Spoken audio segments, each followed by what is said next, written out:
Tyler Winters here with ASC Exteriors here at 725 Independence Lane on behalf of this Allstate policyholder.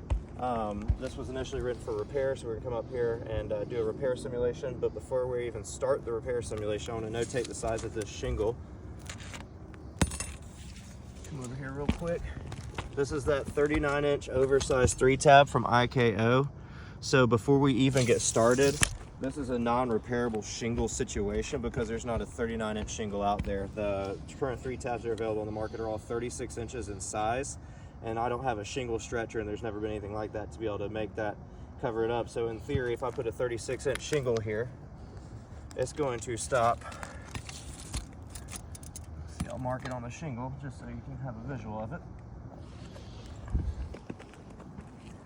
That shingle would terminate at this chalk line, which means every single damaged shingle would then have 3 inches of open due to the size of it straight down to the deck. So in its size, it's already discontinued. It's not repairable in that stance, but even still, we'll go ahead and simulate the shingle repair. We're going to come over here. We've identified a wind crease shingle right here. Obviously, seal's been broken. We've got crease over there. It's been torn on that side of it. So we're going to take a look at that shingle and see what the impact of it's going to be. Let's get started. We're going to see which part of the 3-tab that this is.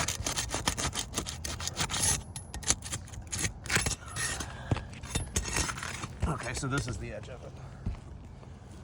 So to repair this shingle, or attempt to repair this shingle, I've outlined 2 courses of shingles above. Reason for that is we've got that nail pattern. You're gonna see as we remove it that it does take going into 2 courses to repair 1 shingle. So to do so, we're gonna impact a minimum of, let's see, 1, 2, 3, 4, 5, 6, 7 shingles that this touches. So to repair 1 damaged shingle, we're now impacting 7 shingles around it. So we'll continue with the simulation and see how that goes.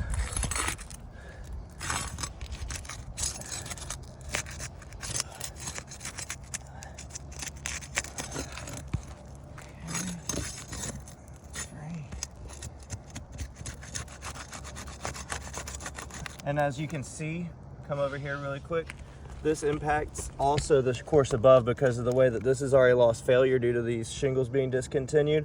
But this is now impacting the course above that technically as well. So you'd have a situation where you got check nails there, re-drive anything that needs to be driven, and also re-adhere those shingles there.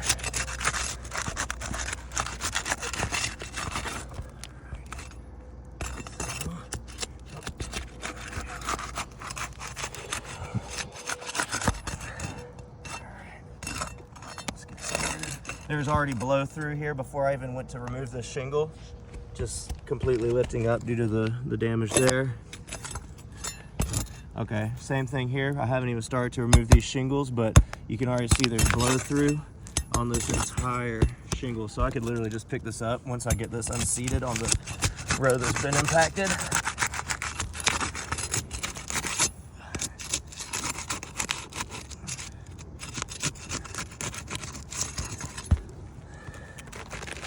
So you can see that bottom course of nails isn't even holding anything. You saw how quickly I just pulled that up to the course above as well. I mean, this system is a complete failure. Look at that. There's literally 1 nail that seems like it's holding this shingle system, and then this. Okay, we'll still remove these nails so we can get them out though. Show the true impact to this.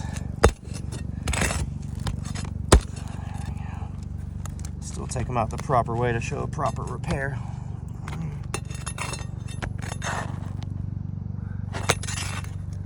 That's insane.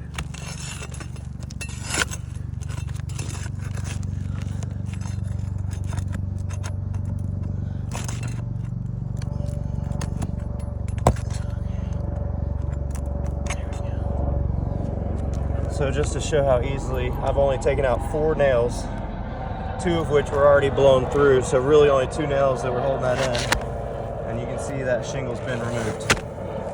So complete failure there on this. You can see that they still went through the nail zones as they're supposed to. 1, 2, 3, 4 nails as required by manufacturer, same specifications we use. As you can see here on the deck, if you'll come take a video of that, staples are in the deck. Current code compliant shows that we're supposed to be using cap nails. So there's some challenges there with the decking as well, with the underlayment. Since we didn't take those nails out, those are points of failure. Let me grab a hammer real quick.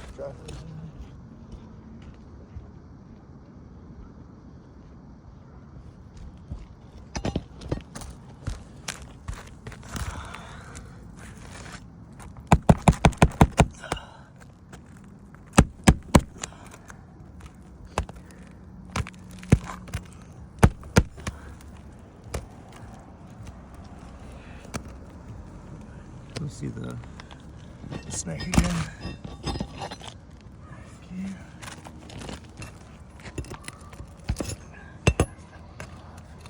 This guy.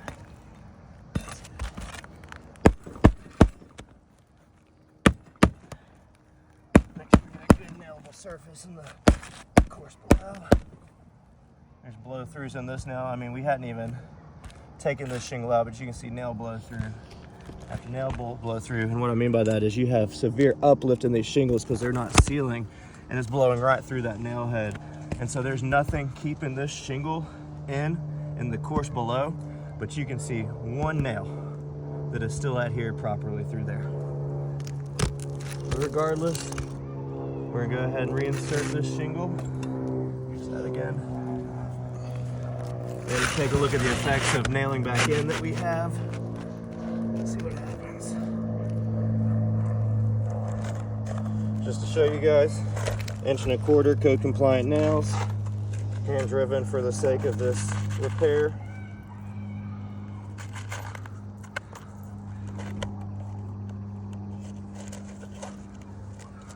Obviously galvanized as they're supposed to be.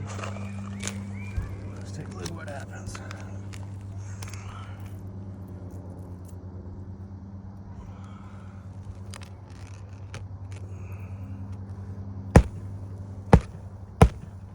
You can hear the granules sliding off this roof just from inserting one nail.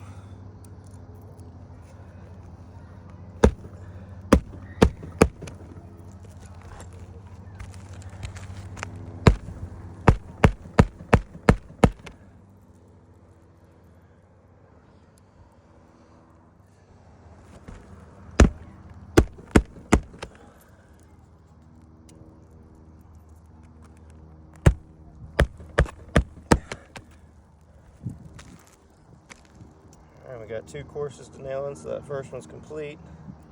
Go ahead and take a look at the next one.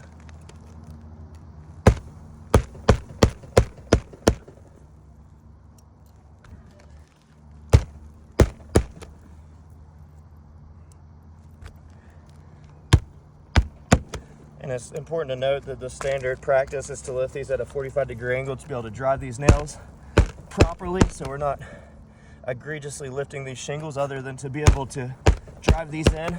Simulating this repair fully, you can see all of the pull through from the wind damage on these two, so just for the sake of this video I am going to go ahead and drive, and you can see this is impacting, let's count, 1, 2, 3, 4, 5, 6, 7, 8, 9, blow through right there, 10, 11, 12, 13. I mean, it's all the way up the roof line that these shingles have failed.